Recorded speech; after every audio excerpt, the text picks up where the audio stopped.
Hi ಎಲ್ರಿಗೂ ನಮಸ್ಕಾರ. Welcome back to my channel. ನಾನು ನಿಮ್ಮ ರಮ್ಯನವಿ. ಎಲ್ಲರೂ ಹೇಗಿದ್ದೀರಾ? ಐ ಹೋಪ್ ನೀವೆಲ್ಲರೂ ಚೆನ್ನಾಗಿದ್ದೀರಾ ಅಂತ ಭಾವಿಸ್ತಾ ನಾವು ಕೂಡ ತುಂಬಾನೇ ಚೆನ್ನಾಗಿದ್ದೀವಿ ಅಂತ ಹೇಳ್ತಾ ಇವತ್ತಿನ ವ್ಲಾಗ್ನ ಸ್ಟಾರ್ಟ್ ಮಾಡೋಣ. ನನಗೆ ಗೊತ್ತು ನಿಮ್ಮ ಬಾಯಿ ಸುಮ್ಮನೆ ಇರ್ತಾ ಇಲ್ಲ. ನಾನು ಎಷ್ಟೊತ್ತಿಗೆ ನಿಲ್ಲಿಸ್ತೀನೋ ಮಾತಾಡೋದನ್ನ, ನೀವು ಎಷ್ಟೊತ್ತಿಗೆ ಸ್ಟಾರ್ಟ್ ಮಾಡ್ತಿರೋ ಅನ್ನಂಗೆ ಆಗ್ತಾ ಇರುತ್ತೆ ನಿಮಗೆ. ನನಗೆ ಗೊತ್ತು ನಿಮ್ಮ ಬಾಯಿ ಸುಮ್ಮನೆ ಇರೋದಿಲ್ಲ ಅಂತ. ಸೊ ನಾನು ಸ್ಟಾರ್ಟ್ ಮಾಡ್ಬಿಡ್ತೀನಿ, ಆಮೇಲೆ ನೀವೇ ಕಂಟಿನ್ಯೂ ಮಾಡ್ಕೊಂಡು ಹೋಗಿ. ಸೊ ತುಂಬ ಇತ್ತೀಚಿನ ನಮ್ಮ ಅಂದರೆ ಹೊಸ ಸಬ್ಸ್ಕ್ರೈಬರ್ಸ್ಗಳು ಸುಮಾರು ಜನ ನಿಮ್ಮ ಲೈಫ್ ಸ್ಟೋರಿ ಶೇರ್ ಮಾಡಿ, ನಿಮ್ಮ ಲೈಫ್ ಸಕ್ಸಸ್ ಸ್ಟೋರಿನ ಶೇರ್ ಮಾಡಿ ಅಂತ. ನಾವು ಲೈಫಲ್ಲಿ ಸಕ್ಸಸ್ ಆಗಿಬಿಟ್ಟಿದ್ದೀವಿ ಅಂತ ನಾನು ಈಗಲೇ ಹೇಳೋದಿಲ್ಲ, ಬಟ್ ಒಂದು ಸ್ಟೋರಿ ಅಂತ ಇರುತ್ತಲ್ವ, ಇವತ್ತು ಒಂದು ಮಟ್ಟಿಗೆ ನಮಗೆ ಇದೊಂಥರ ಸಕ್ಸಸ್ ಥರನೇ, ಬಟ್ ನಮ್ದಿನ್ನೂ ಕನಸುಗಳಿದೆ, ಅದೆಲ್ಲ ಆಗಬೇಕು. ಇದನ್ನು ನಾನು ಲೈಫ್ ಸಕ್ಸಸ್ ಸ್ಟೋರಿ ಅಂತ ಹೇಳಲ್ಲ, ಲೈಫ್ ಸ್ಟೋರಿ. ಅದೊಂದು ಜರ್ನಿ, ಈ 7 years ಜರ್ನಿಲಿ ಏನೇನೆಲ್ಲ ಆಯಿತು ಅಂದರೆ ಏನು ಅನ್ಕೊಂಡ್ಬಿಡ್ತಾರೆ ಅಂದರೆ ಜನ ಲೈಫಲ್ಲಿ ಅವರೊಂದು ಮನೆ ಕಟ್ಟಿ ಒಂದು ಕಾರ್ ತಗೊಂಡು ಒಂದು ಒಳ್ಳೇದ್ ರೀತಿ ಜೀವನ ನಡೆಸ್ತಾ ಇದ್ರೆ ಅದೇ ಸಕ್ಸಸ್. ಒಂದ್ ರೀತಿ ಅದು ಸಕ್ಸಸ್ ಅದು ಈಸಿ ಅಲ್ವೇ, ಅದೇ ಡೆಡ್ ಎಂಡ್, ಅದೇ ಅಷ್ಟೇ ನಮ್ದು ಮುಗೀತು ಅಂತ. ಸೊ ಇದನ್ನೇ ಸಕ್ಸಸ್ ಆ ಸ್ಟೋರಿ ಹೇಳಿ ಅಂತಾರೆ. ಸೊ ಅದಲ್ಲ, ಅದಕ್ಕಿಂತ ಇನ್ನೂ ಮುಂದೆ ಇದೆ ಲೈಫ್. ನಾವು ನಮ್ ಉಸಿರಿರೋವರೆಗೂ ನಾವು ಸಾಧಿಸೋ ಅಂಥದ್ದು ಇದ್ದೇ ಇರುತ್ತೆ. ಬಟ್ ನಮ್ ಜರ್ನಿ ಹೇಗಾಯ್ತು, ಈಗ ಕೆಲವರು ರೆಗ್ಯುಲರ್ ಆಗಿ ನಮ್ಮ ವಿಡಿಯೋಸ್ನ ನೋಡ್ತಾ ಇರ್ತೀರಾ, ನಾವು ಅದು ಇದು ಅಂತ ಮಧ್ಯದಲ್ಲಿ ಹೇಳ್ತಾ ಇರ್ತೀವಿ. ಅವಾಗ ಅವ್ರಿಗೆ ಗೊತ್ತಾಗ್ತಿರಲ್ಲ ನಮ್ಮದು ಬೇಸ್ ಯಾವುದರಿಂದ ಶುರುವಾಯಿತು, ಹೆಂಗೆ ಶುರುವಾಯಿತು ಅಂತ ಅಂದ್ಬಿಟ್ಟು. ಕೆಲವ್ರಿಗೆ ವ್ಯೂವರ್ಸ್ಗೆ, ನಮ್ಮ ಹಳೆ ವ್ಯೂವರ್ಸ್ಗೆ ನಾವು ಸ್ವಲ್ಪ ಇದ್ರ ಬಗ್ಗೆ ಹೇಳಿದ್ದೀವಿ, ಗೊತ್ತಿರುತ್ತೆ. ಬಟ್ ಕೆಲವ್ರಿಗೆ ಗೊತ್ತಿರಲ್ಲ. ಪರ್ಟಿಕ್ಯುಲರ್ ಆಗಿ ಇದ್ರ ಬಗ್ಗೆ ಯಾಕೆ ಮಾತಾಡಬೇಕು ಅಂತ ಅಂದ್ಕೊಂಡ್ವಿ ಅಂತ ಅಂದರೆ, ಇತ್ತೀಚೆಗೆ ತುಂಬ ಕಮೆಂಟ್ಸ್ ಬರೋದು ನಿಮ್ಮಿಂದ ಇನ್ಸ್ಪೈರ್ ಆಗ್ತಾ ಇದ್ದೀವಿ ಅಂತ. ಆ ಮಾತು ತುಂಬ ದೊಡ್ಡ ಮಾತು ಅದು. ನಮ್ಮನ್ನು ನೋಡಿ ನೀವು ಇನ್ಸ್ಪೈರ್ ಆಗುವಂಥದ್ದು ನಾವಿಬ್ರು ಏನೂ ಮಾಡ್ತಾ ಇಲ್ಲ. ಬಟ್ ಎಲ್ಲೋ ಒಂದು ಕಡೆ ಪ್ರತಿಯೊಬ್ಬರಿಂದನೂ ಒಂದೊಂದನ್ನ ಕಲಿಯೋದಿರುತ್ತೆ. ನೀವು ಹಾಕೋ ಕಮೆಂಟ್ಸಿಂದನೂ ಪ್ರತಿದಿನ ನಾವು ಒಂದು ಬದಲಾವಣೆ ಮಾಡ್ಕೊಳ್ಳೋದಾಗಿರ್ಬೋದು, ಅಥವಾ ವಿಚಾರಗಳನ್ನ ತಿಳ್ಕೊಳ್ಳೋದನ್ನ ಜಸ್ಟ್ ಕಮೆಂಟ್ಸ್ನ ನೋಡಿ ತಿಳ್ಕೊಳ್ಳೋದು 1000 ಇರುತ್ತೆ ಅದನ್ನ. ಸೊ ನಮ್ಮ ವಿಡಿಯೋ ಒಂದೇನು 20 ನಿಮಿಷದ ವಿಡಿಯೋ ನೋಡಿ ಎಲ್ಲೋ ಒಂದು ಪಾಯಿಂಟ್ ಆಫ್ ವ್ಯೂ ಅಲ್ಲಿ ನಿಮಗೂ ಇದು ಯೂಸ್ಫುಲ್ ಅಂತ ಅನ್ಸಿರುತ್ತೋ, ಅಥವಾ ನಿಮಗೆ ಇನ್ಸ್ಪೈರ್ ಆಗಿರ್ತಿರೋ, ನಿಮ್ಮ ಕಮೆಂಟ್ಸ್ ನೋಡಿ ಹಂಗೆ ಅನ್ಸಿರುತ್ತೆ. ಹಾಗಾಗಿ ಇದನ್ನ ಶೇರ್ ಮಾಡೋಣ. ದಯವಿಟ್ಟು ಇದು ನಮ್ಮ ಲೈಫ್ ಸಕ್ಸಸ್ ಸ್ಟೋರಿ ಅಂತ ಕನ್ಸಿಡರ್ ಮಾಡಿಬಿಡಿ. ನಮ್ಮ ಲೈಫ್ ಸ್ಟೋರಿ ಈ 7 years 8 years ಇವ್ರು ಪರಿಚಯ ಆಗಿ, ನಾವು ಮದುವೆ ಆಗಿ ಜೂನ್ ಬಂದರೆ ನಮಗೆ 7 ವರ್ಷ ಆಗುತ್ತೆ. ಸೊ ಅದಕ್ಕಿಂತ ಮುಂಚೆ 1 ವರ್ಷ ನಾವು ಇವರು ಪರಿಚಯ ಆಗಿದ್ದು. ಅಂದರೆ ಈ 8 ವರ್ಷ ಜರ್ನಿಯಲ್ಲಿ ಏನೇನೆಲ್ಲ ಅಪ್ಸ್ ಆ್ಯಂಡ್ ಡೌನ್ಸ್ ಇತ್ತು ಅನ್ನೋದ್ರ ಬಗ್ಗೆ ಇವತ್ತು ನಿಮ್ಮ ಜೊತೆ ಶೇರ್ ಮಾಡ್ತೀವಿ ಅಷ್ಟೇ. ಸೊ ನಮ್ಮ ಚಾನಲ್ನ ಸಬ್ಸ್ಕ್ರೈಬ್ ಮಾಡ್ಕೊಳ್ದೆ ಏನಾದ್ರು ನೋಡ್ತಾ ಇದ್ದೀರಾ, ಪ್ಲೀಸ್ ಸಬ್ಸ್ಕ್ರೈಬ್ ಮಾಡ್ಕೊಳ್ಳೋದನ್ನ ಮರಿಬೇಡಿ. ಹೀಗೆ ಸಪೋರ್ಟ್ ಮಾಡಿ ಆಯಿತಾ. ಈ ಒಂದು ವ್ಲಾಗ್ ನಿಮ್ಗೆ ಇಷ್ಟ ಆದರೆ ಲೈಕ್ ಮಾಡಿ. ಸೊ ಈಗ ಫಸ್ಟ್ ಎಲ್ಲಿಂದ ಸ್ಟಾರ್ಟ್ ಮಾಡೋಣ ಅಂದರೆ, ಇವ್ರದ್ದು ನಂದು ಪರಿಚಯ ಆಗುತ್ತೆ. ಪರಿಚಯ ಆದಮೇಲೆ ಲವ್ ಆಗುತ್ತೆ. ಲವ್ ಆದಮೇಲೆ ಮದುವೆ, ಎಂಗೇಜ್ಮೆಂಟು, ಮದುವೆ ವಿಚಾರ ಮನೇಲೆಲ್ಲ ಗೊತ್ತಾಗುತ್ತೆ. ಗೊತ್ತಾದ್ಮೇಲೆ ಮನೇಲಿ ಬೇಡ ಅಂತಾರೆ. ಇದನ್ನು ಸುಮಾರು ಸಲ ಹೇಳಿದ್ದೀವಿ, ಅಪೋಸ್ ಮಾಡಿದ್ದೀವಿ. ಅಪೋಸ್ ಆಯಿತು ಅನ್ನೋದ್ರ ಬಗ್ಗೆ ಎಲ್ಲ ನಿಮ್ಮ ಜೊತೆ ಹೇಳಿದ್ದೀವಿ. ಓಕೆ, ಫೈನಲಿ ಮದುವೆ, ಎಂಗೇಜ್ಮೆಂಟ್ ಆಯಿತು. ಜನವರಿಲಿ ಎಂಗೇಜ್ಮೆಂಟ್ ಆಗುತ್ತೆ. ಜನವರಿ ಎಷ್ಟನೇ ತಾರೀಕು? 23. ಸದ್ಯ ನೆನ್ಪಿಟ್ಕೊಂಡವ್ರೆ. ಜನವರಿ 23 ಎಂಗೇಜ್ಮೆಂಟ್. ಜನವರಿ 23 ನೆನ್ಪಿಟ್ಕೊಂಡವ್ರೆ. ಜನವರಿಲಿ ಎಂಗೇಜ್ಮೆಂಟ್ ಆಗುತ್ತೆ 23ಕ್ಕೆ. ಜೂನಲ್ಲಿ ಮದುವೆ ಆಗುತ್ತೆ. ಜೂನ್ 27. 26, 27, 28ಕ್ಕೆ ಬೀರೂಟ. ಸೊ ಮದುವೆನೂ ಆಯಿತು. ಮದುವೆ ಆದಮೇಲೆ ವಾಟ್ ನೆಕ್ಸ್ಟ್? ಗೃಹ ಪ್ರವೇಶ ಯಾವಾಗ? ಆಗಸ್ಟ್ 28. ನನ್ನ ಮಗನ ಬರ್ಡೇ ಡೇಟ್ ಅದು 28. ಅದು ನೆನಪಿರುತ್ತೆ. ಸೊ ಮದುವೆ ಆಯಿತು. ಮದುವೆ ಆದಮೇಲೆ ಮದುವೆ ಆದಾಗ ನಮ್ಮನೇಲಿ ಇವ್ರನ್ನ ಬೇಡ ಅನ್ನೋದಕ್ಕೆ ರೀಸನ್ಸ್ ಏನು ಅಂತ ಅಂದರೆ, ಫಸ್ಟ್ ಆಫ್ ಆಲ್ ಇವರು ನನಗೆ ಪರಿಚಯ ಆದ್ರಲ್ಲ, ನನಗೆ ಪ್ರಪೋಸ್ ಮಾಡಿದ್ರಲ್ಲ, ಅವಾಗ ಇವ್ರು ಏನು ದುಡಿತಾನೆ ಇರಲಿಲ್ಲ, ಕೆಲಸ ಅಂತಾನೆ ಅವ್ರು ಮಾಡ್ತಾ ಇರಲಿಲ್ಲ. ಆದರೂ ಎಷ್ಟು ಧೈರ್ಯ ನೋಡಿ ಇವ್ರಿಗೆ. ಲವ್ ಮಾಡೋದಕ್ಕೆ ಧೈರ್ಯ ಇದೆ. ಯಾಕೆಂದ್ರೆ ನಾನು ಮದುವೆ ಮಾಡ್ಕೊಂಡ್ರು, ಲವ್ ಮಾಡಿದ್ರು, ಆ ಹುಡುಗಿನ ಸಾಕ್ತೀನಿ ಅನ್ನೋ ಕೇಪಬಿಲಿಟಿ ನನಗಿತ್ತು. ಹಾಗಾಗಿ ನಾನು ಪ್ರಪೋಸ್ ಮಾಡಿದ್ರಿ, ಲವ್ ಮಾಡಿದ್ರಿ, ಆಯ್ತಾ? ಹೌದು, ಪ್ರಪೋಸ್ ನೀನೇನೋ ಮಾಡಿದೆ. ಪ್ರಪೋಸ್ ಮಾಡಿದ್ಮೇಲೆ ನಾನೇನೋ ಅಲ್ಲಲ್ಲ, ನಾನು ಮಾಡಿದೆ. ಇಲ್ಲ, ಅದಕ್ಕೂ ಮುಂಚೆ ಒಂದು ಕೆಲ್ಸಕ್ಕೆ ಹೋಗ್ತಾ ಇದ್ದಲ್ಲ ನಾನು. ನಮ್ಮಿಬ್ರು ಪರಿಚಯ ಆದ್ಮೇಲೆ ತಾನೇ ನೀವು ಹೋಗಿದ್ದು. ನಾನು ನಿಮ್ಗೆ ಹೋಗಿ ಅಂತ ಹೇಳಾದ್ಮೇಲೆ ತಾನೇ ಹೋಗಿದ್ದು. ಫ್ರೆಂಡ್ ಆಗಿ ಹೇಳ್ಕೊಟ್ಟೆ ನಾನು ಇವ್ರಿಗೆ. ಹೋಗ್ಬಿಟ್ಟು ನಂದು ಬಿಸ್ನೆಸ್ ಎಲ್ಲ ಲಾಸ್ ಮಾಡ್ಕೊಂಡು ಇವ್ರು ಅದೇ ಡಿಪ್ರೆಷನ್ ಅಲ್ಲಿ, ಸ್ವಲ್ಪ ಡಿಪ್ರೆಷನ್, ಯಾವ ಕೆಲಸ ಕಾರ್ಯ ಏನೂ ಹೋಗ್ತಾ ಇರ್ಲಿಲ್ಲ. ಆಲ್ ಆಫ್ ಎ ಸಡನ್ ಎಲ್ಲ 1-2-3 ಏಕಕಾಲದಲ್ಲಿ 1-2-3 ಬಿಸ್ನೆಸ್ ಲಾಸ್ ಆಯಿತು. ಸೊ ಅದಾದ್ಮೇಲೆ ಏನು ಮಾಡಿದೆ, ಹಿಂಗೆ ಮನೇಲೆ ಇದ್ದಾಗ ನೀವು ತುಂಬಾ ಡ್ರ್ಯಾಗ್ ಮಾಡ್ಕೊಂಡು ಹಾಗೆ ಹೋಗ್ಬಿಡಿ, ಈ ಥರ ಶಾರ್ಟಾಗಿ ಹೇಳ್ಬಿಡ್ತೀನಿ. ಹಿಂಗಾಯ್ತು. ಅದಾದ್ಮೇಲೆ ಏನಾದರೂ ಕೆಲಸ ಮಾಡು ಅಂದಾಗ ಆಯಿತು ಅಂದ್ಬಿಟ್ಟು ಕೆಲಸಕ್ಕೆ ಹೋಗೋಣ ಅಂದ್ಬಿಟ್ಟು ಕೆಲ್ಸಕ್ಕೆ ಅವರು ಹೋದ್ರು ಆಯ್ತಾ. ನಾನು ಫುಲ್ ಅವ್ರನ್ನ ಮೋಟಿವೇಟ್ ಮಾಡಿದೆ, ಇಲ್ಲ ನೀವು ಅದೇ ತರ ಕುತ್ಕೋಬಾರ್ದು, ಹೋಗ್ಬೇಕು ಕೆಲ್ಸಕ್ಕೆ ಅದು ಇದು ಅನ್ಕೊಂಡು ಕೆಲ್ಸಕ್ಕೆ ಹೋಗಕ್ ಶುರು ಆಗ ಫಸ್ಟ್ ಒಂದು ಸ್ಕೂಲ್ನಲ್ಲಿ ಟೀಚರ್ ಪೋಸ್ಟ್ ಹೋದೆ. ಆಯ್ತಾ, ಹೋದ್ರು, ಅಲ್ಲಿ ಹೋಗಿ ಕೆಲಸ ಮಾಡ್ತಾ ಇದ್ರು. ಆಮೇಲೆ ನೆಕ್ಸ್ಟ್ ನಮ್ದು ಮದ್ವೆ ಅಂತ ಹೇಳಿದ್ನಲ್ಲ, ಎಂಗೇಜ್ಮೆಂಟು, ಅದಾದ್ಮೇಲೆ ಆ ಕೆಲಸ ಬಿಟ್ಟು ಅವರು ನೆಕ್ಸ್ಟ್ ಈ ಕಡೆ ಬಂದ್ರು. ಅಲ್ಲಿ ಮಾರ್ಚ್ ಅಕಾಡೆಮಿಕ್ ಇಯರ್ ಮುಗಿದ್ಮೇಲೆ ಅಲ್ಲಿಂದ ಬಂದು ಇಲ್ಲಿ ಒಂದು ಕಂಪನಿಗೆ ಎಕ್ಸಿಕ್ಯೂಟಿವ್ ಆಗಿ ಜಾಯಿನ್ ಆದ್ರು. ಸೊ ನಾವಿಬ್ರು ಮದ್ವೆ ಆದಾಗ ಇವ್ರ ಸಂಬಳ ಬಂದು 14,000. ಇದುವರೆಗೂ ಎಲ್ಲೂ ಕೂಡ ರಿವೀಲ್ ಮಾಡಿಲ್ಲ ಇದನ್ನ. ಬಿಕಾಸ್ ಪ್ರತಿ ಒಂದು ಹೆಣ್ಮಗ್ಳು ಅಷ್ಟೇ ತನ್ನ ಗಂಡನ್ನ ಎಲ್ಲರೂ ಒಂದು ಹೈ ಪೊಸಿಷನ್ ಅಲ್ಲೇ ನೋಡ್ಬೇಕು, ಅವ್ರ ಬಗ್ಗೆ ಒಳ್ಳೇದಾಗೆ ಮಾತಾಡ್ಬೇಕು. ಮೊದ್ಲೇ ನಮ್ಮ ಮನೇಲಿ ಫುಲ್ ಅಪೋಸ್, ಬೇಡ ಅದು ಇದು ಅಂತ ಅನ್ಕೊಂಡು, ಅಂತದ್ರಲ್ಲಿ ಹುಡುಗನ್ ಸ್ಯಾಲ್ರಿ ಇಷ್ಟು ಹೇಳ್ಕೊಳಕ್ಕೆ ಒಂದು 30,000-40,000 ರೂಪಾಯಿ ದುಡಿಯೋ ಅಂತ ಸಮಯದಲ್ಲಿ ನಾನು ತಗೋತಿದ್ದು ಕೇವಲ 14,000 ಸಂಬಳ. ಬಟ್ ನಾವ್ ಈ ವಿಚಾರನ ಯಾರ ಹತ್ರನೂ ಬಿಟ್ಕೊಟ್ಟಿಲ್ಲ, ಎಲ್ಲೂ ಬಿಟ್ಕೊಟ್ಟಿಲ್ಲ. ಸೊ ಇವತ್ತೇ ಹೇಳ್ತಿರೋದು, ಇವತ್ತೇ ಫಸ್ಟ್ ನಾವು ಹೇಳ್ತಾ ಇರೋದು. ಸೊ ಆ ಸಿಚುವೇಶನ್ಸ್ ಅಲ್ಲಿ ಅದು ನೋಡಿ, ಈ ತರ ಇದ್ದಾಗ ಈ ಮನೇಲಿ ಯಾವುದೇ ನಾನು ನಮ್ಮನೇಲಿ ಅಪೋಸ್ ಮಾಡಿದವ್ರಿಗೂ ನಾನು ಬ್ಲೇಮ್ ಮಾಡಕ್ಕಾಗಲ್ಲ. ಬಿಕಾಸ್ ಎಲ್ರಿಗೂ ತಮ್ಮ ಮಗಳನ್ನ ಒಂದು ಹೈ ಪೊಸಿಷನ್ ಅಲ್ಲಿ ಇರೋ ಹುಡುಗನ್ಗೆ, ಜಾಸ್ತಿ ಸಂಬಳ ತಗೋತಿರೋ ಹುಡುಗನ್ಗೆ ಮದ್ವೆ ಮಾಡ್ಬೇಕು ಅಂತ ಅವ್ರಿಗೂ ಆಸೆ ಇರುತ್ತೆ. ಬಟ್ ಆ ಟೈಮಲ್ಲಿ ಈ ತರ ಸಿಚುವೇಶನ್ ಇತ್ತು. ನನಗೆ ನಾಲೆಡ್ಜ್ ಇದೆ, ಬುದ್ಧಿವಂತ, ವಿದ್ಯಾವಂತ, ಆದರೆ ಸರಿಯಾದ ಕೆಲಸ ಸಿಗ್ತಾ ಇರಲಿಲ್ಲ. ಅವಾಗ ಏನು ಮಾಡೋದು, ಆಲ್ ಆಫ್ ಅ ಸಡನ್ ನಾನು ಮದುವೆ ಮಾಡಬೇಕು, ಯಾವುದೋ ಒಂದು ಕೆಲಸ ಹೋಗ್ಲೇಬೇಕು. ಹೋದೆ, ಅದು ಪೊಸಿಷನ್ನು ಕಡಿಮೆದು, ಸಂಬಳನೂ ಕಡಿಮೆದು, ಬಟ್ ಅದ್ರಲ್ಲಿ ಗ್ರೌತ್ ಆಗ್ತೀನಿ, ನಾಳೆ ದಿನ ಅನ್ನೋ ಕೆಪಬಿಲಿಟಿ ನನಗಿತ್ತು, ನನಗೆ ಗೊತ್ತಿತ್ತು ನಾನು ಆ ಫೀಲ್ಡಲ್ಲಿ ಬೆಳಿತೀನಿ ಅಂತ. ಸೊ 14,000 ರೂಪಾಯಿ ಸಂಬಳ ಆದ್ರೂ ಪರವಾಗಿಲ್ಲ, ನಾನು ಹೋಗ್ತೀನಿ. ಹೋದೆ, ಆಯಿತು, 14,000 ಸಂಬಳ ತಗೊಂಡೆ. ನೆಕ್ಸ್ಟ್ ಅದಾದ್ಮೇಲೆ ಏನಾಯ್ತು ಹೇಳು. ಸೊ ಆಯ್ತು, ಮದುವೆ ಆದ್ವಿ. ನಾನು ಯಾವಾಗ ಡಿಸೆಂಬರಲ್ಲಿ ಕೆಲ್ಸಕ್ಕೆ ಹೋಗಿ ಸ್ಟಾರ್ಟ್ ಮಾಡಿದ್ದು, ಜಾನ್ವರಿ 23 ಎಂಗೇಜ್ಮೆಂಟ್ ಆಗಿದ್ದು. ಸೊ ಇನ್ನೂ 1 ತಿಂಗಳು ಸಂಬಳನೇ ತಗೊಂಡಿಲ್ಲ ನಾನು. ಆಯ್ತಾ, ಆಮೇಲೆ ಆಯ್ತು, ಅದಾದ್ಮೇಲೆ ಮದ್ವೆ ಆಯ್ತು. ಮದ್ವೆ ಆದ್ವಿ. ಮದ್ವೆ ಆಗಿದ್ದ ದಿನನೇ ಇವ್ರಿಗೂನು, ಇವ್ರ ಮ್ಯಾನೇಜರ್ಗುನು ಮದ್ವೆ ಆಗಿ 2 ದಿನಕ್ಕೆ, ಅದು ಮಂತ್ ಎಂಡಲ್ಲೇ ನಮ್ಮ ಮದ್ವೆ. 26, 27, 28 ಮಂತ್ ಎಂಡಲ್ಲಿ ರಜಾ ಆಗಿದ್ದೆ. ಇವ್ರದ್ದು ಯಾವ ತರ ಮೈಂಡ್ ಸೆಟ್ ಅಂತ ಅಂದ್ರೆ, ಅವಾಗ ಇವ್ರದ್ದು ಏನಾದ್ರೂ ಯಾರು ಏನೋ ಅನ್ನೋ ಆಗಿಲ್ಲ, ಕೆಲ್ಸನೇ ಬಿಟ್ಬಿಟ್ಟು ಬಂದ್ಬಿಡ್ತೀನಿ ಅನ್ನೋ ಒಂದು ಇದು ಇವ್ರಿಗೆ. ಆವಾಗ ನಾನು ಸ್ವಲ್ಪ ಸಮಾಧಾನ ಮಾಡಿದೆ. ನೋಡಿ, ಒಂದು ಕೆಲಸ ಅದು ಯಾವುದಾದ್ರೂ ಆಗಿರ್ಬೋದು, ಒಂದು ಕೆಲಸನ ತಗೊಳ್ಳೋದು ಬಹಳ ಕಷ್ಟ. ಇವ್ರು ಇದಕ್ಕಿಂತ ಮುಂಚೆ ಒಂದು 2-3 ಕಡೆ ಎಲ್ಲ ಹೋಗಿದ್ದಾರೆ. ಹೋದ್ಮೇಲೆ ಯಾವ ಕೆಲಸನೂ ಕಂಪ್ಲೀಟ್ ಮಾಡ್ತಾ ಇರಲಿಲ್ಲ. ಹೋಗೋದು ಬಿಟ್ಬಿಟ್ಟು ಬರೋದು ಈ ಥರ. ಸೊ ನಾನು ಅವ್ರಿಗೆ ಹೇಳಿದೆ, ಇವತ್ತು ನೀವು ಹೋಗಿ ಒಂದು ಸಾರಿನ ಅವ್ರಿಗೆ ಕೇಳಿದ್ರೆ, ಅಂದ್ರೆ ಜಸ್ಟ್ ರಜಾ ಹಾಕೊಂಡಿದ್ದೀರಾ, ಅವ್ರ ಪ್ರಕಾರ ಮದುವೆ ರೆಸ್ಪಾನ್ಸ್ ಮಾಡಿಲ್ಲ ಅನ್ನೋದಕ್ಕೆ ಸ್ವಲ್ಪ ಏನೋ ಅವ್ರಿಗೂ ಸ್ವಲ್ಪ ಇದಾಗಿತ್ತು. ನಾನು ಫಸ್ಟ್ ರೇಟ್ ಆಗ್ಬಿಟ್ಟೆ, ಇದೇನು ರಜದಲ್ಲಿದ್ರು ಇದೇನಿದೆ ಈ ಥರ ಅಂದ್ಬಿಟ್ಟು. ಸೊ ಆ ಟೈಮಲ್ಲಿ ಇವ್ರು ಮತ್ತೆ ಕೆಲಸ ಬಿಡ್ತೀನಿ ಅಂತ. ಬಟ್ ನನಗೆ ಮದುವೆ ಆಗಿದ್ದೀವಿ ಈ ಟೈಮಲ್ಲಿ. ನಾನು ಇನ್ನೊಂದು ಹೇಳ್ಕೋಬೇಕು, ಅಯ್ಯಪ್ಪನ ಜೊತೆ ನನಗೂ ಅವ್ರಿಗೂ ವಾದವಾದನೇ ಆಗೋಯ್ತು. ಸೊ ಅದೆಲ್ಲ ಆದಮೇಲೆ ಅವ್ರೇನು ಮಾಡಿದ್ರು, ಮೇಲ್ಗಡೆ ರಿಪೋರ್ಟಿಂಗ್ ಆಫೀಸರ್ಗೆಲ್ಲ ಹೇಳ್ಬಿಟ್ಟಿದ್ರು, ಇಲ್ಲ ಈ ಥರ ಆಗಿದೆ, ರಿಮೂವ್ ಮಾಡ್ಬೋಣ ಅಂತ. ಆಮೇಲೆ ಪುನಃ ನಾನೇ ಒಂದು ಅರ್ಧ ಗಂಟೆ ಬಿಟ್ಟು ರಮ್ಯ ಹೇಳಿದ್ಮೇಲೆ ಕನ್ವಿನ್ಸ್ ಮಾಡಿದ್ಮೇಲೆ, ಇಲ್ಲ ನಾನು ಹೇಳ್ದೆ ಬೆಂಗಳೂರಿಗೆ ಬನ್ನಿ, ಸಾರಿ ಕೇಳಿ ಅಂತ. ಸಾರಿ ಕೇಳೋದಕ್ಕೆ ಬೆಂಗಳೂರು ಲಿಂಗರಾಜಪುರಮ್ವರೆಗೆ ಹೋಗಿದ್ದೀನಿ. ಸೊ ಅಲ್ಲಿ ಹೋದ್ರು, ಅದಾದ್ಮೇಲೆ ಆಯ್ತು, ಅಲ್ಲಿಗೆ ಉಳಿಸ್ಕೊಂಡ್ರು. ಅದಾದ್ಮೇಲೆ ನೆಕ್ಸ್ಟ್ ನಮ್ಮ ಅಮ್ಮನ ಮನೇಲಿ, ಅಂದ್ರೆ ನಾನು ವರ್ಕ್ ಹೋಗ್ತಾ ಇದ್ದೆ, ಬಟ್ ನಮಗೆ ಸ್ಯಾಲ್ರಿ ಎಲ್ಲ ಇನ್ನೂ ಸ್ಯಾಲ್ರಿ ಅಂತ ಇನ್ನೂ ಸ್ಟಾರ್ಟ್ ಆಗಿರ್ಲಿಲ್ಲ. ಆವಾಗ ನಾವು ಇಲ್ಲಿ ಇರೋದೇ ಎಷ್ಟು ಚೆನ್ನಾಗಿರುತ್ತೆ, ನಾವು ಬೇರೆ ಮನೆ ಮಾಡೋಣ ಅಂತ ಮನೆ ಕೂಡ ಮಾಡ್ಕೊಂಡ್ವಿ. ಅಲ್ಲಿ ಬಾಡಿಗೆ ನಮಗೆ ಫಸ್ಟ್ ಸಿಂಗಲ್ BHK ಮನೆ 5,000 ಬಾಡಿಗೆ, 2ನೇ ಫ್ಲೋರ್ 5,000 ಬಾಡಿಗೆ. ಇವ್ರಿಗೆ ಬರ್ತಾ ಇದ್ದಿದ್ದು 14,000 ಪೆಟ್ರೋಲು. ಅದಲ್ಲದೆ ಮದುವೆಗೆ ಸಾಲ ಅಂತ ತಗೊಂಡಿದ್ವಿ, ಅದ್ರದ್ದು ಇಂಟ್ರೆಸ್ಟ್ ಕಟ್ಟಬೇಕಿತ್ತು. ಒಂದು ಸಣ್ಣದಾಗ ಒಂದು ಚೀಟಿ ಅಂತ ಕೂಡ ಹಾಕೊಂಡಿದ್ವಿ. ಅಲ್ಲಿಗೆ ಮುಗ್ದೇ ಹೋಗ್ತಾ ಇತ್ತು, ನಮ್ಗೆ ಎಕ್ಸ್ಟ್ರಾ ಏನೋ ಅಂತ ಏನೋ ಬರ್ತಾನೆ ಇರಲಿಲ್ಲ. ಅದ್ರ ಜೊತೆಗೆ ಆ ಟೈಮಲ್ಲಿ ಫ್ರಿಡ್ಜು, ವಾಷಿಂಗ್ ಮಿಷಿನ್, ಅದ್ರದ್ದು ಕಮಿಟ್ಮೆಂಟು, EMI ಎಲ್ಲ ಅದನ್ನು ತಗೊಳ್ಳೋದು. ಸೊ ಅದನ್ನು ತಗೊಂಡ್ವಿ. ತುಂಬಾ ಸ್ಟ್ರಗಲ್ ಇರ್ತಾ ಇತ್ತು. ಕೆಲವೊಂದು ತಿಂಗಳು ಮನೆ ಬಾಡಿಗೆ ಕಟ್ಟೋದಕ್ಕೆ ನಮ್ಮ ಹತ್ರ ದುಡ್ಡು ಇರ್ತಾ ಇರಲಿಲ್ಲ, ಬಹಳ ಕಷ್ಟ ಆಗ್ತಾ ಇತ್ತು. ಆಮೇಲೆ ಆ ಮದುವೆ ಆಗಿದ್ದು ಸ್ಟಾರ್ಟಿಂಗ್ 1 ವರ್ಷ ನಮ್ಗೆ ಜಾಸ್ತಿ ಜಗಳ ಆಡ್ಕೊತಾ ಇದ್ವಿ. ಅದ್ರ ಮಧ್ಯೆ ಮಿಸ್ಅಂಡರ್ಸ್ಟ್ಯಾಂಡಿಂಗ್ಗಳು, ಈ ತರ ಅಂಡರ್ಸ್ಟ್ಯಾಂಡಿಂಗೇ ಇರಲಿಲ್ಲ. ಒಂಥರ ಸಿಕ್ಕಾಪಟ್ಟೆ ಕಷ್ಟ ಆಗ್ಬಿಟ್ಟು ಸಿಡಿಮಿಡಿ ಅನ್ನಿಸ್ತಾ ಇತ್ತು ಕೈಯಲ್ಲಿ ದುಡ್ಡಿಲ್ದೆ ಮನುಷ್ಯಂದು. ಹೌದು, ಯಾವಾಗ ನಮ್ ಕೈ ತುಂಬಾ ದುಡ್ಡು ಓಡಾಡ್ತಾ ಇರುತ್ತೆ ನೋಡಿ, ಆಗ ಮನ್ಸು ಒಂಥರ ಖುಷಿಯಾಗಿರುತ್ತೆ, ನೆಮ್ಮದಿಯಾಗಿರುತ್ತೆ.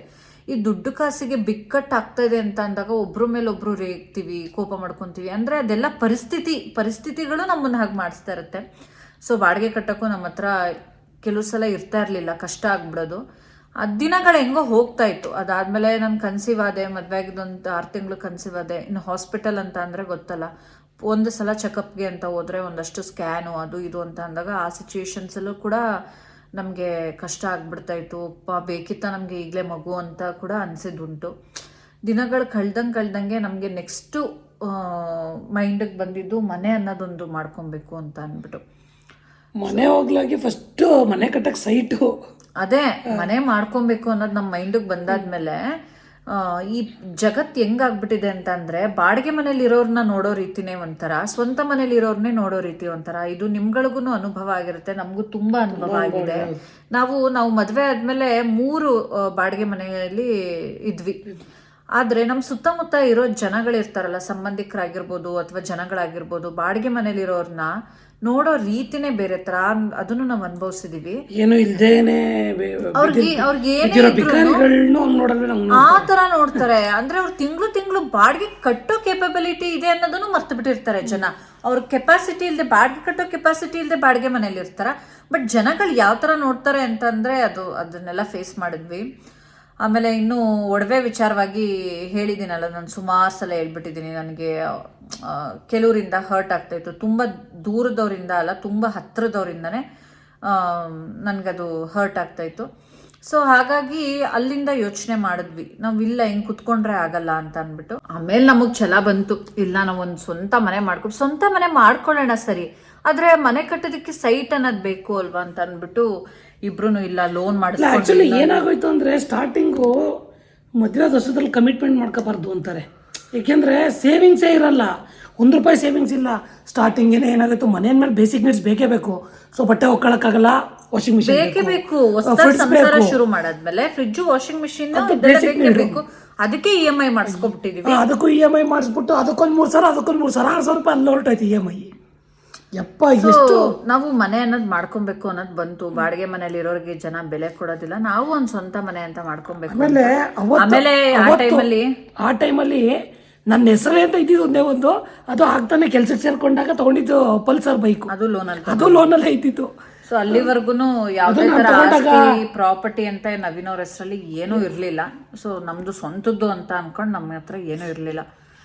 ಆಮೇಲೆ ಆಯಿತು, ತೊಗೊಂಡ್ವಿ. ಅದೆಲ್ಲ ಆದಮೇಲೆ ಏನಪ್ಪ ಅಂದರೆ, ನಮ್ಮ ತಂದೆ ತಾಯಿಗೂ ನನ್ನ ಮೇಲೆ ನಂಬಿಕೆ ಇರಲಿಲ್ಲ. ಏನೋ ಒಂದು ಮಾಡ್ತಾನೆ ಇವನು, ಯಾಕಂದರೆ ಅವ್ರ ನಂಬಿಕೆನ ನಾನು ಉಳಿಸ್ಕೊಂಡೇ ಇರಲಿಲ್ಲ. ಸೊ ಅವರು ನಂಬಿಕೆ ನನ್ನ ಮೇಲೆ ಹಿಡ್ದೇ ಇರೋದಕ್ಕೂ ಕಾರಣ ಅದಿರ್ತದೆ. ಈಗ ಯಾಕೆಂದರೆ ಅವ್ರು ಪ್ರತಿಯೊಂದು ಸಲನೂ ನಂಬಿಕೆ ಇಟ್ಟು ಏನೋ ಒಂದು ವ್ಯವಹಾರ ಮಾಡೋದು, ಇನ್ನೊಂದು ಎಲ್ಲ ಹಾಕ್ಕೊಟ್ಟು ಎಲ್ಲನೂ ನಾನು ಕಳ್ಕೊಂಡಾಗ ಅವ್ರಿಗೂ ಸಂಪೂರ್ಣವಾಗಿ ನಂಬಿಕೆ ಇರಲಿಲ್ಲ. ಸೊ ಹಾಗಾಗಿ ಈಗ ಮದುವೆ ಆದಮೇಲೆ ಅವರು ಯಾವ ಥರ ಆಗ್ಬಿಟ್ರು, ಈಗ ಅವರಿಬ್ಬರು ಅವ್ರ ಪಾಡ್ಗೆ ಅವ್ರು ಇರಲಿ, ಏನೋ ಮಾಡ್ಕೊಳ್ಳಿ ಅನ್ನೋ ಥರನೂ ಆಗ್ಬಿಟ್ರು. ಯಾಕೆಂದರೆ ಅದೇ ಹೇಳ್ದಲ್ಲ, ಈ ಥರ ಆಗೋಗಿತ್ತಲ್ಲ ನಮ್ಮ ಲೈಫ್ ಸ್ಟೋರಿ. ಆಗೇನು ಬ್ಯಾಕಪ್ಪು ಇರಲಿಲ್ಲ ನಮ್ಮ ಹತ್ರ, ಈ ಕಡೆ ಯಾವ ಸಪೋರ್ಟು ಇಲ್ಲ. ಏನೋ ಅವರಿಬ್ಬರು ದುಡಿತವ್ರೆ, ಅವರಿಬ್ಬರು ಇರಲಿ ಅನ್ನೋ ಥರ ಆಗೋಯ್ತು. ಸೊ ಅದಾಯಿತು. ಅದಾದಮೇಲೆ ನನಗೂ ಸ್ಯಾಲ್ರಿ ಬರೋದಕ್ಕೆ ಶುರು ಆಯಿತು. ಆಮೇಲೆ ಇವ್ರದ್ದು ಕೂಡ ಸ್ಯಾಲ್ರಿ ಸ್ವಲ್ಪ ರೈಸ್ ಆಗೋದಕ್ಕೆ ಸ್ಟಾರ್ಟ್ ಆಯಿತು. ಅದಾದಮೇಲೆ ನಮ್ಮದು ಹೇಳಿದ್ನಲ್ಲ, ನೆಕ್ಸ್ಟ್ ನಾವು ಮನೆ ಅಂತ ಮಾಡ್ಕೊಬೇಕು ಅನ್ನೋ ಕಾನ್ಸೆಪ್ಟ್ ಬಂತು. ಮನೆ ಮಾಡ್ಕೊಳ್ಳೋಣ, ಅದಕ್ಕೆ ಸೈಟ್ ಇರಬೇಕಲ್ವಾ. ಸೈಟ್ ಇಲ್ಲ ನಮ್ಮ ಹತ್ರ. ಆ ಸೈಟ್ ತಗೊಳೋದಕ್ಕೆ ಅದೊಂದು ದೊಡ್ಡ, ಅದು ತೀರಾ ಪರ್ಸ್ನಲ್ ಆಗಿಬಿಡುತ್ತೆ. ನಾವು ಶೇರ್ ಮಾಡಲಿಕ್ಕೆ ತುಂಬ ಕಷ್ಟ ಆಗುತ್ತೆ. ಕರೆಂಟ್ ಹೋಯ್ತು. ಸೊ ಸಾರಿ, ಕರೆಂಟ್ ಹೊರಟಾಯ್ತು, ಅದಕ್ಕೆ ಮನೆಯಿಂದ ಆಚೆಗೆ ಬಂದ್ವಿ. UPS ಹಾಕ್ಸ್ಕೋಬೇಕು, ಇನ್ನೂ ಹಾಕ್ಸ್ಕೊಳ್ಳೋದ್ರಲ್ಲೇ ಇದೀವಿ ನಾವು. ಒಂಚೂರು ಹಿಂದೆ ಬನ್ನಿ ಆಯ್ತು. ಆಮೇಲೆ ಮನೆ ಕಡೆಯಿಂದನೂ ಸ್ವಲ್ಪ ಹೆಲ್ಪ್ ಮಾಡಿದ್ರು. ನಾವ್ ಎಕ್ಸ್ಪೆಕ್ಟ್ ಮಾಡ್ದಂಗಂತೂ ಆ ಕಡೆಯಿಂದ ನಮ್ಗೆ ಆಗ್ಲಿಲ್ಲ. ಸೊ ನಾವು ಅವತ್ತಿಂದ ಡಿಸೈಡ್ ಮಾಡಿದ್ವಿ, ನಮ್ಮ ಜ್ಯುವೆಲ್ರಿನೆಲ್ಲ ಪ್ಲೆಜ್ ಮಾಡಿಕೊಂಡು ಪ್ಲಾಟ್ ಲೋನ್ ತೊಗೊಂಡು, ಅದ್ರ ಜೊತೆಗೆ ಅವ್ರು ಸ್ವಲ್ಪ ಕೊಟ್ಟರು, ತೊಗೊಂಡು ನಾವು ಸೈಟ್ ಅಂತ ತೊಗೊಂಡ್ವಿ. ಅದಾದ್ಮೇಲೆ ಇನ್ನೂ ಒಂಥರ ಛಲ ಬಂದ್ಬಿಡ್ತು ನಮಗೆ. ಪ್ರತಿಯೊಂದು ವಿಡಿಯೋದಲ್ಲೂ ರಮ್ಯಾ ನನ್ನನ್ನು ಹೀರೋ ಮಾಡ್ತಾ ಇರ್ತಾರೆ. ಸೊ ನಾನು ಅನ್ಕೊಂಡಂಗೆ ಅದು ತೆರೆ ಮುಂದೆ ಮಾತ್ರ ನನ್ನನ್ನು ಹೀರೋ ಮಾಡಿರ್ತಾಳೆ, ತೆರೆ ಹಿಂದೆ ನಿಜವಾದ ಹೀರೋಯಿನ್ ಅವಳು. ಯಾಕೆಂದರೆ ಪ್ರತಿಯೊಂದು ಒಂದು ಸೆಕೆಂಡ್ ನಮ್ಮನ್ನು ಕೂರಕ್ಕೆ ಬಿಡಲ್ಲ, ಆ ಮಟ್ಟಕ್ಕೆ ಅವಳು ತುಂಬ ಹಾರ್ಡ್ ವರ್ಕರು. ಇಲ್ಲ ನಾವು ಹಿಂಗೆ ಕುತ್ಕೊಂಡಂಗೆ ಇದ್ದಿದ್ರೆ ನಾವು ಇಷ್ಟು ಬೇಗ ಈ ಮನೆ ಕಟ್ಟಕ್ಕೆ ಆಯ್ತಾ ಇರಲಿಲ್ಲ. ಸೀರಿಯಸ್ಲಿ ಅವಳು ಪ್ರತಿ ಕ್ಷಣ ಅವಳು ಮಾನಸಿಕವಾಗಿ, ಅವಳು ದೈಹಿಕವಾಗಿ ಕೂತಿದ್ರೆ ಅವಳ ಮನಸ್ಸು ಎಲ್ಲೋ ಓಡ್ತಾ ಇರ್ತದೆ. ಈ ಟೈಮಲ್ಲಿ ಇಂಥದ್ದನ್ನು ಮಾಡಬೇಕು, ಇದು ಮಾಡಬೇಕು, ಅದು ಮಾಡಬೇಕು ಅಂತ. ಸೀರಿಯಸ್ಲಿ ಅವಳು ಒಂದು ಕ್ಷಣ ಸುಮ್ಮನೆ ಇರಲ್ಲ. ಏನಾದರೂ ಸರಿ, ಅವಳು ಆ ಥರ ಹೆಂಗೆ ಅಂದರೆ ಹೇಳೋಕ್ಕೆ ಅಸಾಧ್ಯ, ಅಷ್ಟು ಕ್ಲೆವರ್ ಅವಳು. ಒಂದು ಕ್ಷಣನೂ ವೇಸ್ಟಾಗಿ ಕಳಿಯಲ್ಲ. ಏನಾದರೂ ನಾವು ವೇಸ್ಟಾಗಿ ಕೂತಿದ್ರು ಅವಳು ಬೈತಾಳೆ, ಅದು ಇಷ್ಟ ಆಗಲ್ಲ ನನಗೆ ಅಂತಲ್ಲ, ಅವ್ರ ಅಕ್ಕ ಅವ್ರ ತಮ್ಮ ಯಾರಿಗೂ ಬಿಡಲ್ಲ ಅವಳು. ಯಾಕೆ ಸುಮ್ಮನೆ ಟೈಮ್ ವೇಸ್ಟ್, ಅವಳಿಗೆ ಒಂದು ಕೋಪ ಅಂದರೆ ಟೈಮ್ ವೇಸ್ಟ್ ಮಾಡೋರು ಕಂಡ್ರೆ ಅವಳಿಗೆ. ನನಗೆ ಏನು ಅಂತಂದ್ರೆ ಇರೋದು ಒಂದು ಲೈಫು, ಏನಾದರೂ ಮಾಡಬೇಕು ನಾವು ಕುತ್ಕೊಂಡು ಒಂದು ಟೈಮ್ ಪಾಸ್ ಮಾಡಿಕೊಂಡು ಇನ್ನೊಂದೇನೋ ಮಾಡಿಕೊಂಡು ಅದು ಇದ್ದಿದ್ದೇ ಅದು. ಹಂಗೆ ಏನಪ್ಪ ಅಂತ ಅಂದರೆ ನಮ್ಮ ಅಪ್ಪ ಅಮ್ಮ ಹೆಂಗೆ ನನ್ನನ್ನು ನಂಬಿಕೆ ಇಲ್ಲದೆ ಬಿಟ್ಬಿಟ್ಟಿದ್ರು. ಬಟ್ ಇವಳಿಗೆ ಈ ಒಂದು 2 ತಿಂಗಳು ಇವಳ ಜೊತೆ ನಾನು ಟೆಕ್ಸ್ಟ್ ಮಾಡಿ ಮೆಸೇಜ್ ಮಾಡಿ ಅದೇನೋ ನನ್ನಲ್ಲಿ ಗೊತ್ತಿಲ್ಲ ನಂಬಿಕೆ ಬಂತು. ಇವನ್ನ ಇಲ್ಲ ಇವನು ಗೈಡ್ ಮಾಡಬೇಕು, ಇಲ್ಲ ಇವನು ಸರಿ ಹೋಯ್ತಾನೆ, ಇವನಲ್ಲಿ ಛಲ ಇದೆ ಅಂತ ಅವಳಿಗೆ ಹೇಗೆ ಅನ್ನಿಸ್ತಾ ಗೊತ್ತಿಲ್ಲ. ಎಷ್ಟು ಒಂದು ಹೆಚ್ಚು ಕಡಿಮೆ 27-28 ವರ್ಷ ಸಾಕಿರೋ ನಮ್ಮ ಅಪ್ಪ ಅಮ್ಮಂಗೆ ನನ್ನ ಮೇಲೆ ನಂಬಿಕೆ ಇಲ್ದಿರೋದು. ಇವಳಿಗೊಂದು 2 ತಿಂಗಳು ಅಪ್ಪ ಅಮ್ಮಂಗೆ ಯಾಕೆ ನಂಬಿಕೆ ಇಲ್ಲ ಅಂದ್ರೆ ಪಾಪ ಬೇಜಾರು ಬಂದ್ಬಿಟ್ಟಿತ್ತು. ಏನು ಫೈನಲ್ ಯಾವ ಥರ ಆಗ್ಬಿಟ್ಟಿತ್ತು ಅಂದರೆ ಇವ್ನು ನಾನು ಏನು ಸಂಪಾದನೆ ಮಾಡಿದ್ರು ಇವ್ನು ಉಳಿಸೋದೇ ಇಲ್ಲ ಅನ್ನೋ ರೇಂಜ್ಗೆ ಆಗೋಗಿತ್ತು. ಅವರಿಗೂ ಅನ್ಸಿತ್ತು. ಆದ್ರೆ ನನಗೇನು ಅನ್ನಿಸ್ತು ಅಂದ್ರೆ ಇವ್ರನ್ನ ನೋಡಿದಾಗ ಇವ್ರ ಜೊತೆ ನಾನು ಟೈಮ್ ಸ್ಪೆಂಡ್ ಮಾಡಿದಾಗ ಇವರಲ್ಲಿ ಕೇಪಬಿಲಿಟಿ ಇದೆ, ಬುದ್ಧಿವಂತಿಕೆ ಇದೆ. ಬಟ್ ಇವ್ರಿಗೆ ಪ್ರಾಪರ್ ಆಗಿ ಒಂದು ಗೈಡ್ ಬೇಕು, ಗೈಡ್ ಮಾಡ್ಬೇಕು ಇವ್ರಿಗೆ. ನೀನ್ ಇದೇ ಮಾಡು, ಇದೇ ತರ ಮಾಡು ಅನ್ನೋದು ಇವ್ರಿಗೆ ಅವಶ್ಯಕತೆ ಇದೆ ಅನ್ನೋದು ನನಗೆ ಅರ್ಥ ಆಯ್ತು. ಸೊ ನಾನು ಅದನ್ನೇ ಮಾಡ್ಕೊಂಡು ಬಂದೆ. ಅದೇ ಹೇಳಿದ್ನಲ್ಲ, ಸ್ಟಾರ್ಟಿಂಗ್ 1 ವರ್ಷ ಏನ್ ಮಿಸ್ಅಂಡರ್ಸ್ಟ್ಯಾಂಡಿಂಗ್ ಇತ್ತು ಅದು ಹೋಗ್ತಾ. ಸೊ ಇನ್ನೊಂದೇನಪ್ಪ ಅಂದ್ರೆ ನಮಗೆ ಫೈನಾನ್ಷಿಯಲಿ ಕಷ್ಟ ಅನ್ನೋದೇ ನಾವು ನೋಡಲಿಲ್ಲ ಚಿಕ್ಕ ವಯಸ್ಸಿಂದ. ಯಾಕಂದ್ರೆ ನಮ್ಮ ಅಪ್ಪ ಅಮ್ಮ ಹಂಗೆ ಸಾಕಿದ್ರು. ಸೊ ಹಂಗಾಗಿ ಸ್ವಲ್ಪ ಜವಾಬ್ದಾರಿ ಭಾಳ ಕಡಿಮೆ ಇತ್ತು. ಸೊ ಅದನ್ನು ಈಗ ಕಲ್ತ್ಕೋತಾನೆ, ಈಗ ಇದು ಮಾಡಿದ್ರೆ ಸರಿ ಹೋಯ್ತಾನೆ, ಅದು ಮಾಡಿದ್ರೆ ಸರಿ ಹೋಯ್ತಾನೆ ಅಂತ ಪಾಪ ನಮ್ಮ ತಂದೆ ತಾಯಿ ಭಾಳ ಪ್ರಯತ್ನ ಪಟ್ಟರು, ಆಗಲಿಲ್ಲ. ಬಟ್ ಅದೇನಿತ್ತೋ ಗೊತ್ತಿಲ್ಲ, ರಮ್ಯಾ ಬಂದಮೇಲೆ ಸಂಪೂರ್ಣವಾಗಿ ನಾನು ಬದಲಾಗೋದಕ್ಕೆ ಮೇಯ್ನಾಗಿ ಜೀವನದಲ್ಲಿ ಹೊಡೆತಗಳ ಮೇಲೆ ಹೊಡೆತ ಬೀಳಕ್ಕೆ ಸ್ಟಾರ್ಟ್ ಆಯಿತು.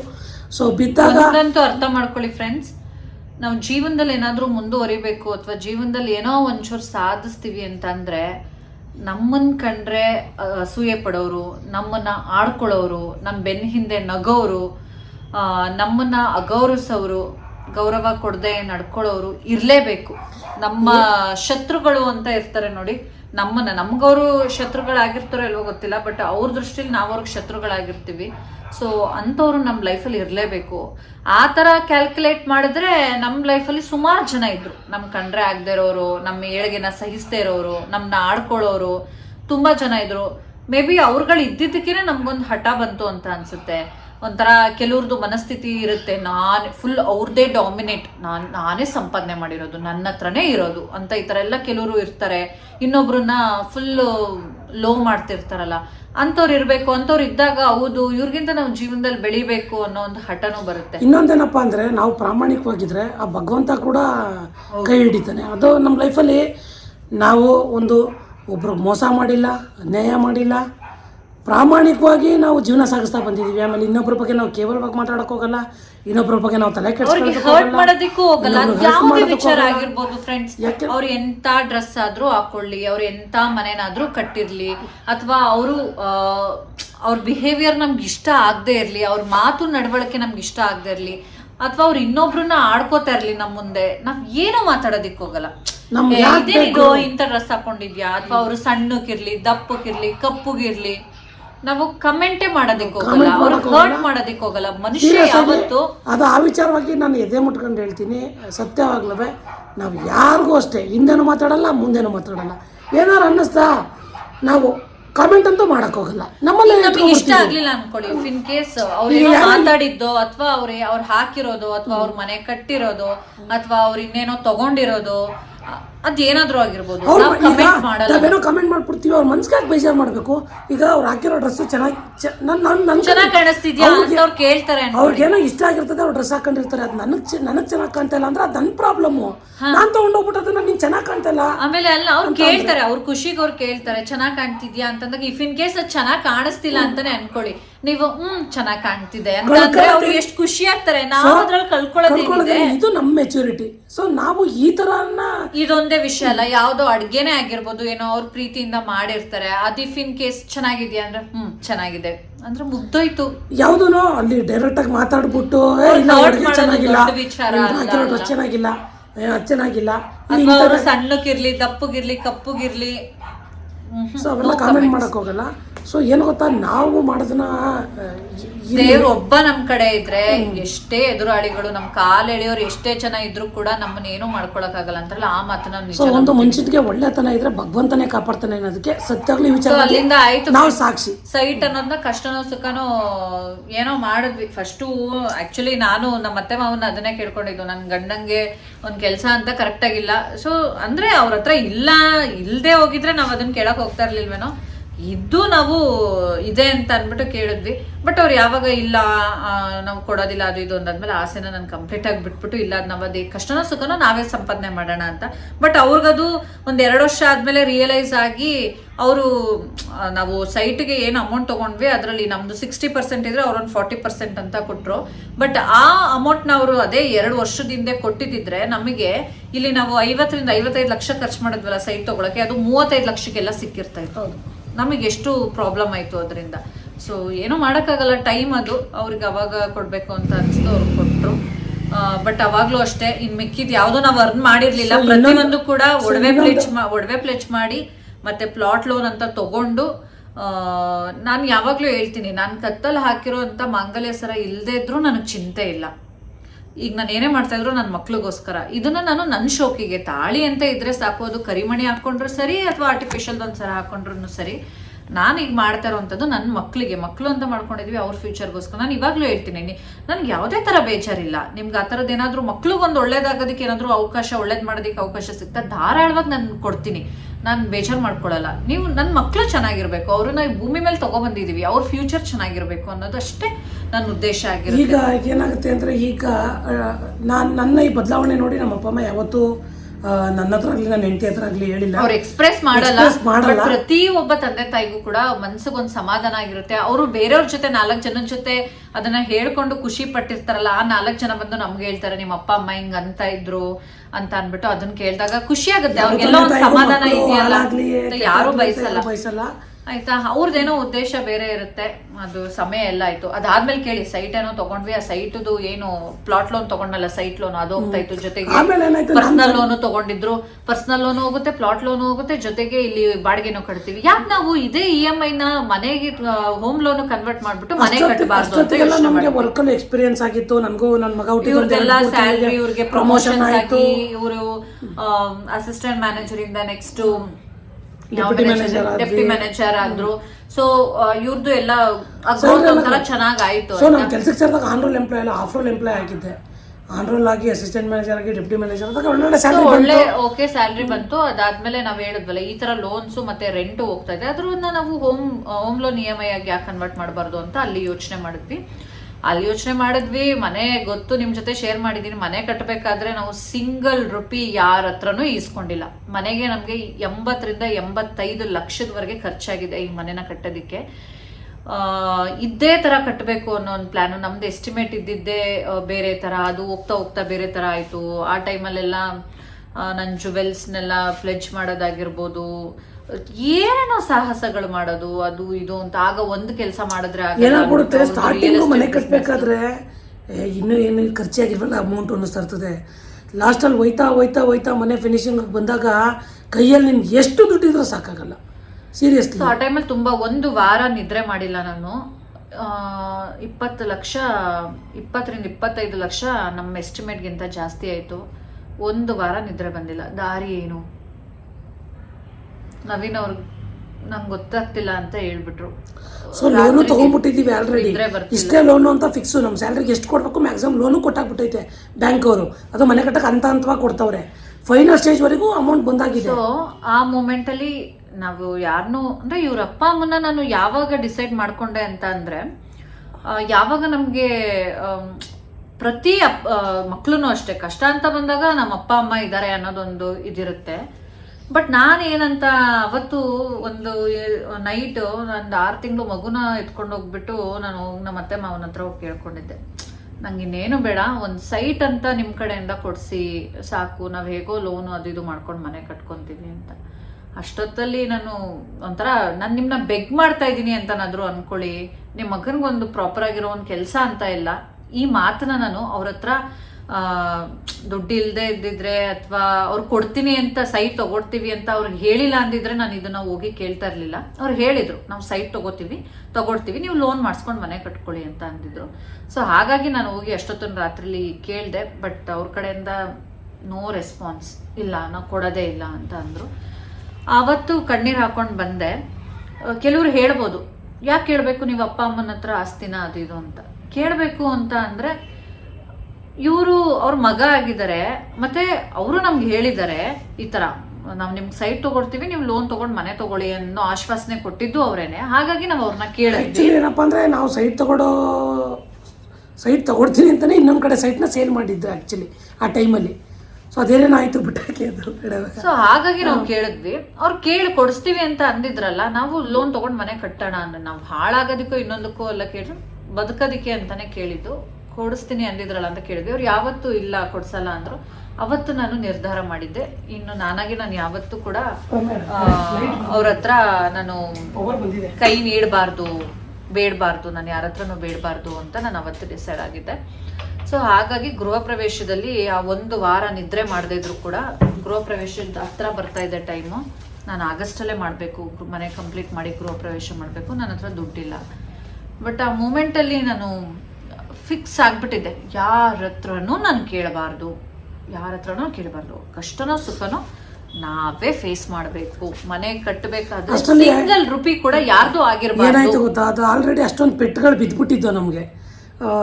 ನಂಬಿಕೆ ಹೊಡ್ತಾ ಬಿದ್ದಿತ್ತು, ಸಂಬಂಧಿಕರಿಂದ ಹೊಡ್ತಗಳು ತಿಂದು ನಾವೇನಾಯಿತು, ಈಗ ಇಷ್ಟೇ ಖರ್ಚು ಮಾಡಿದ್ದೀವಂತೆ, ಇನ್ನು ಅಲ್ಲೋಗ್ಬಿಟ್ಟು ಅವ್ರ ಹತ್ರ ಕೈ ನೀಡ್ಬಿಟ್ಟು ನಾನು ಕೊಟ್ಟೆ ಅನ್ಸ್ಕೊಳ್ಳೋದೇ ಬೇಡ.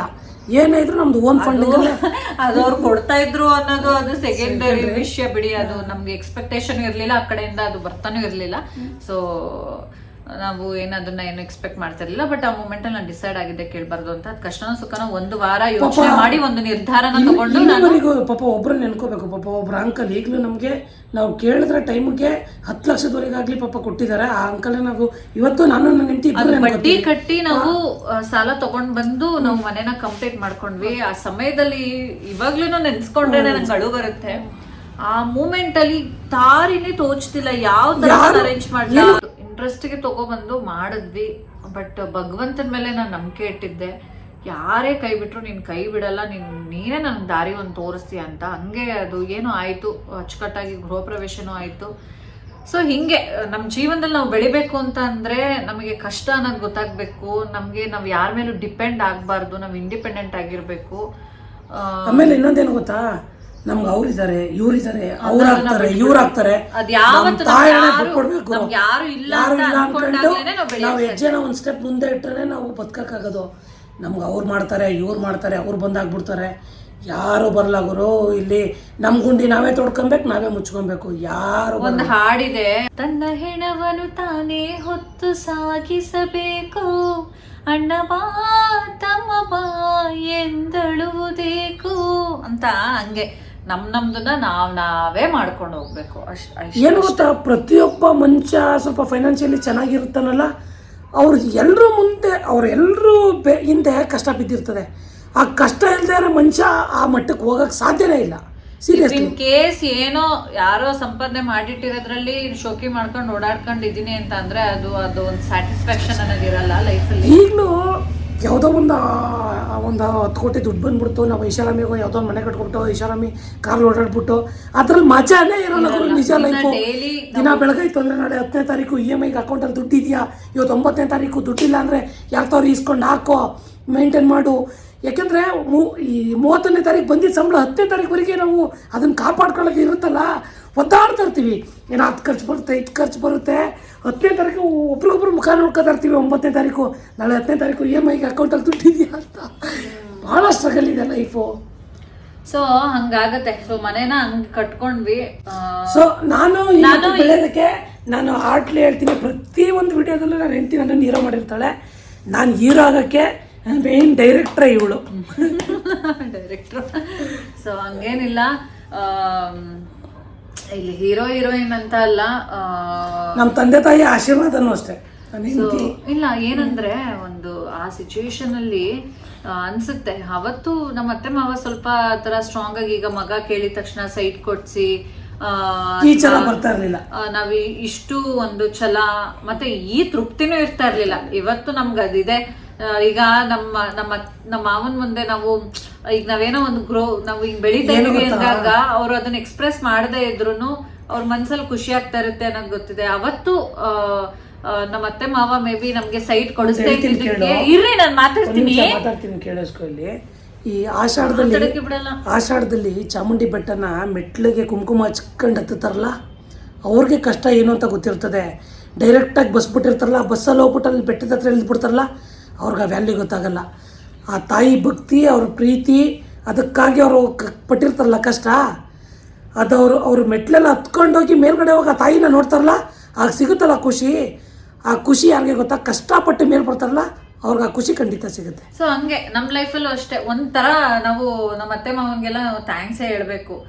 ಪ್ರಾಬಬ್ಲಿ ಅವ್ರು ಅವತ್ತು ಆತರ ಎಲ್ಲ ಮಾಡಿಲ್ಲ ಅಂದ್ರೆ ನಮ್ಗೆ ಇಷ್ಟೊಂದು ಸ್ಟ್ರಾಂಗ್ ಆಗಿ ಚೇಂಜ್ ಆಗ್ತಾ ಇದ್ರು ಇಲ್ವೋ, ಅಥವಾ ನಮ್ಗೂನು ಮಾಡ್ಲೇಬೇಕು ಅನ್ನೋ ಹಠ ಛಲ ಬರ್ತಿತ್ತೋ ಇಲ್ವೋ ಗೊತ್ತಿಲ್ಲ. ಅದೆಲ್ಲ ಒಳ್ಳೇದಕ್ಕೆ ಅನ್ಕೋಣ.